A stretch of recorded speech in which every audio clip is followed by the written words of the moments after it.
ফজরের আজান কানে যেতেই সাফা জেগে উঠল। উঠে দেখল নুজাইফা এখনো উঠেনি, কাঁদুতে কাঁদুতে অনেক রাতে ঘুমিয়েছে, তাই এখন সজাগ পায়নি। সাফা ডাকবে কি ডাকবে না ভাবতে ভাবতে দুবার হালকা ডাক দিল। নুজাইফা উঠল না দেখে আর ডাক দিল না। ওয়াশরুমে গিয়ে ফ্রেশ হয়ে এসে অজু করে নিল। রুমে এসে নুজাইফাকে হালকা ধাক্কা দিল। নুজাইফা পাশ ফিরে আবার ঘুমিয়ে গেল। সাফা আর না ডেকে নামায় পড়ে নিল। জায়নামাজটা ভাঁজ করছে, তখন তার ফোন বেজে উঠল। ফোনের স্ক্রিনে আননোন নাম্বার ভেসে উঠেছে। ফোন রিসিভ করতেই ওই পাশ থেকে পুরুষ কণ্ঠে কেউ একজন সালাম দিল। সালামের জবাব দিতেই ওপাশ থেকে যা বলল তাতে সাফা খুশিতে কান্না করে দিল। ফোন কেটে তৎক্ষণাৎ আল্লাহর দরবারে শুকরিয়া জানাল। নুজাইফার মায়ের রুম থেকে কোরআনের মিষ্টি তেলাওয়াত ভেসে আসছিল। পা টিপে টিপে ওদিকেই রওনা দিল। নিঝুম এবং তার শাশুড়ি কোরআন পড়ছে। কি সুন্দর একটা সংসার, যেন দুনিয়ার বুকে একটি জান্নাতের টুকরো। নুজাইফার কান্নার আওয়াজে সবাই ওর কাছে দৌড়ে গেল। সাফা, কখন উঠেছ? নিঝুম, কাঁদছিস কেন? নুজাইফা ঘড়ির দিকে তাকিয়ে দেখো 8টা বাজে। আর তোমরা আমাকে ডাক দাওনি কেন? সাফা, আসলে তুমি অনেক রাতে ঘুমিয়েছ, তাই আমার ডাকে সাড়া পাওনি। নুজাইফা, নামাজটা পড়তে পারলাম না। শয়তান আজ আমাকে পরাজিত করে দিয়েছে। আল্লাহর কাছে আমাকে গোনাহগার করে দিল আয়া। নিঝুম, একদম না, এটা তো অনিচ্ছাকৃত। তুই কায়া করে আদায় করে নে এখনই। আল্লাহ তাআলা বলেছেন, আর আমাকে স্মরণ করার উদ্দেশ্যে তোমরা নামায় কায়েম কর। পবিত্র কোরআন 2014। রাসূল বলেছেন, যে ব্যক্তি নামায় পড়তে ভুলে যায় অথবা ঘুমিয়ে পড়ে, তাহলে তার কাফফারা হল স্মরণ হওয়া মাত্রই তা পড়ে নেয়া। এছাড়া তার আর কোনো কাফফারা নেই। সহিহ বুখারী, সহিহ মুসলিম, মিশকাত শরীফ 603। নিদ্রা অবস্থায় কোনো শৈথিল্য নেই। শৈথিল্য তো জাগ্রত অবস্থায় হয়। সুতরাং যখন তোমাদের মধ্যে কেউ কোনো নামায় পড়তে ভুলে অথবা ঘুমিয়ে পড়ে, তখন তার উচিত স্মরণ হওয়া মাত্র তা পড়ে নেয়া। মুসলিম, মিশকাত শরীফ 604। বিনা কারণে নামায় ছেড়ে দিলে অথবা সুযোগ ও সময় থাকা সত্ত্বেও না পড়ে অন্য ওয়াক্ত এসে গেলে পাপ তো হবেই, পরন্তু সে নামায়ের আর কায়া নেই, পড়লেও গ্রহণযোগ্য না।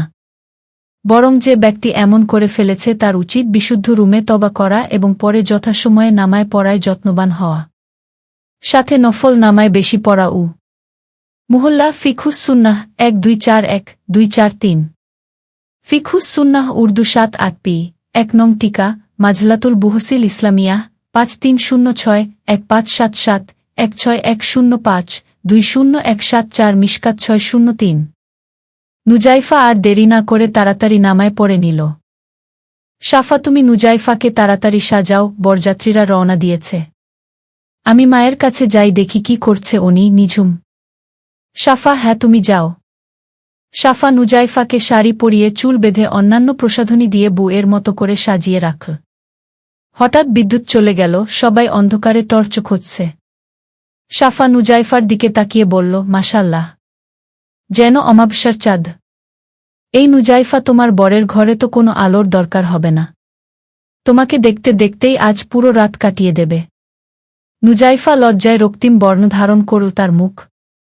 অন্ধকারেও টের পেল সাফা। বিদ্যুৎ চলে এলো আর সাথে সাথেই পুরো ঘর আলোয় ঝলমল করে উঠল। সাফা, এখন তো আরও অপরূপা লাগছে। ইস, আমি যদি ছেলে হতাম। ঠাট্টা করে সবাই হেসে দিল। বর যাত্রীরা চলে এসেছে। নুজাইফা তাড়াতাড়ি করে বোরখা আর হিজাব পরে নিল। সাফা তাকে বডি স্প্রে দিতে গেলেই নুজাইফা বাধা দিল। নুজাইফা, বডি স্প্রে দিলে অন্য ছেলেরা তার গন্ধ পাবে আর তাতে করে আমার পাপ হবে। বরপক্ষের একটা মহিলা আসলো নুজাইফা দেখতে। নুজাইফাকে দেখেই ভূত দেখার মতো চমকে উঠল। বলল, হ্যাঁ গো, তুমি আজকের দিনেও বোরখা পরে ভূত সেজে রয়েছ? নুজাইফা ছোট্ট করে জবাব দিল, জি। মহিলা আজকে না করলেই নয়। নিঝুম পাশেই ছিল। মহিলাটির কথা শুনে হেসে জবাব দিল, আপনি পাত্রের কি হন সেটা তো জানি না, কি বলে যে ডাকব। আর আজকের দিনেই তো পড়তে হবে, কারণ কত শত গেস্টরা আসবে, ওদের সামনে তো আর পাত্রীকে পর্দা ছাড়া রাখতে পারি না। অনেকে ছবি তুলবে, হাসি তামাশা করবে, রূপের বর্ণনা দিবে, এতে করে স্বামীর হক নষ্ট হবে। মহিলা, আমি পাত্রের বড় ভাই আর বউ।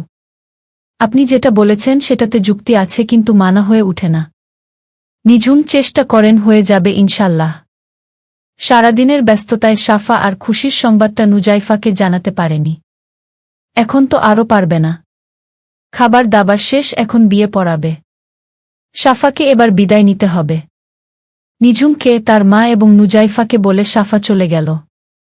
বিয়ে পড়ানো শেষে নুজাইফার বিদায়ের সময় ওর মায়ের বেশি কেঁদেছে তন্ময় এবং নিঝুম। তাদের কাছে নুজাইফা ছিল অতুলনীয়া রত্না। নুজাইফা চলে গেলে বাড়িটা শূন্য হয়ে যাবে। নিঝুমকে আর কেউ কারণে অকারণে বিরক্ত করবে না। তন্ময়ের সাথেও আর খুনসুটি করবে না। পিচ্চি মুমুটাও কাঁদছে। কিন্তু